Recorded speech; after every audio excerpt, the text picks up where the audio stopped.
cours de votre vie sur Terre, et dans votre état de conscience actuel, il vous est possible d'avoir davantage d'argent que vous en avez aujourd'hui. Il vous est possible d'avoir davantage de biens matériels de toutes sortes. Vous pourrez en fait avoir davantage de tout ce que vous désirez, sauf une chose. La seule chose dont vous ne pourrez pas avoir davantage, c'est du temps. C'est vrai que vous pourrez en avoir suffisamment si vous prenez soin de votre bagnole.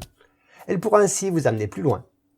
Ceci dit, il arrivera un moment où vous devrez quand même la quitter, hein. Ce qui est rare est précieux. Chaque jour qui passe rend votre temps plus rare, donc plus précieux. Je vous recommande d'en prendre conscience afin de ne pas le gaspiller inutilement. Cela ne signifie pas travailler comme un forcené, hein, mais bien au contraire, utilisez ce temps précieux essentiellement pour votre bien-être. Plus vous pourrez être efficace et plus vous pourrez vous créer des moments de bonheur. Lorsque vous arriverez à faire en 6 heures ce que vous faisiez en 7 heures, vous pourrez ainsi utiliser ce temps supplémentaire pour créer davantage de joie dans votre vie. Alors voici une liste de tâches inutiles qui consomment ce temps précieux. Par exemple, critiquer les autres. Établir des plans pour faire mal à quelqu'un, par exemple. Vivre énormément d'expériences douloureuses sans jamais apprendre les leçons que la vie vous donne. Être focalisé sur la concurrence, c'est-à-dire vouloir détruire l'autre, au lieu de vous focaliser sur ce que vous désirez pour vous. Vous accrocher obstinément à une situation qui ne dépend pas de vous. Par exemple, vous investir également pendant des années dans un projet et tout mettre à la poubelle par manque de persévérance. Vouloir posséder bien plus que ce dont vous avez besoin et ruiner ainsi votre santé.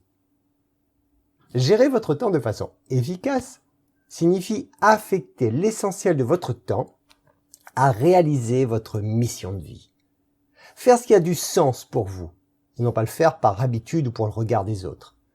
Je vous conseille de faire un point sur la façon dont vous utilisez ce temps si précieux. Lorsque vous aurez appris à supprimer de votre vie tout ce qui ne va pas dans le sens de votre épanouissement, vous pourrez par exemple affecter toutes ces heures gagnées à passer du bon temps avec vos proches, à découvrir de nouvelles cultures, à aider ceux qui en ont besoin, à mettre en place des actions qui pourront continuer même une fois que vous ne serez plus de ce monde. Vivre de la façon la plus harmonieuse qui soit. À vous de trouver ce qui vous fait le plus de bien. Pensez donc à être efficace. Ne brassez pas de l'air inutilement. La vie vous a offert 2 cadeaux inestimables. Le pouvoir de créer et la liberté de choisir ce que vous voulez créer. Je vous recommande de prendre suffisamment conscience de la valeur de ces cadeaux et de les utiliser au mieux pour votre bonheur. Je vous souhaite plein de belles choses.